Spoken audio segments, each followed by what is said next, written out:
नमस्कार किसान भाइयों, मैं हरविंदर सिंह मान आईपीएल बायोलॉजिकल से।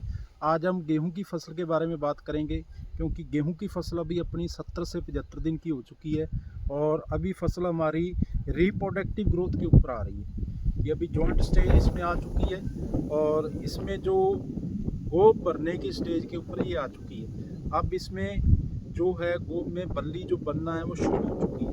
तो किसान भाइयों, ये ऐसी अवस्था होती है, इस समय ये समय ही निर्धारित करता है कि अपनी जो गेहूं की फसल में बाड़ी निकलेगी उसका साइज कितना होगा, उसमें दानों की संख्या कितनी होगी और आगे जाके उन दानों का वेट कितना होगा। तो यह बहुत ही अहम समय होता है रिप्रोडक्टिव ग्रोथ का।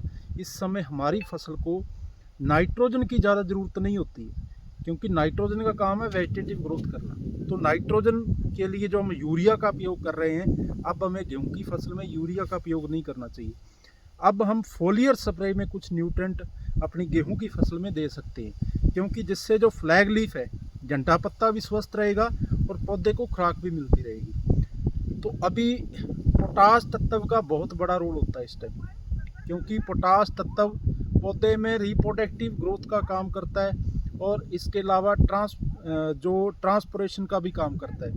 यानी जो भी पोषक तत्व पौधे में पड़े हैं उनको सोलबलाइज करने में, उनको एक जगह से दूसरी जगह पहुंचाने का काम पोटाश करता है। तो इस समय किसान भाइयों, आप 13-0-45 पोटेशियम नाइट्रेट जो आता है वो 500 ग्राम 75 से 80 लीटर पानी में स्प्रे कर सकते हैं और उसके साथ 5G का इस्तेमाल कर सकते हैं।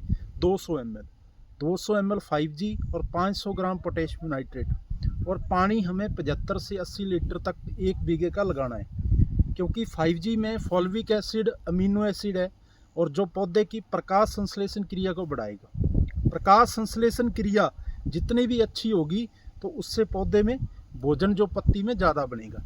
इसके अलावा अभी जो प्लांट मौसम के कारण स्ट्रेस में है, जैसे रात को तापमान बहुत ज़्यादा कम रहा है पिछले दिनों में, और इसके अलावा हर्बिसाइड का भी स्ट्रेस रहता है प्लांट के ऊपर, तो उस स्ट्रेस को कम करने का काम जो 5G करेगा।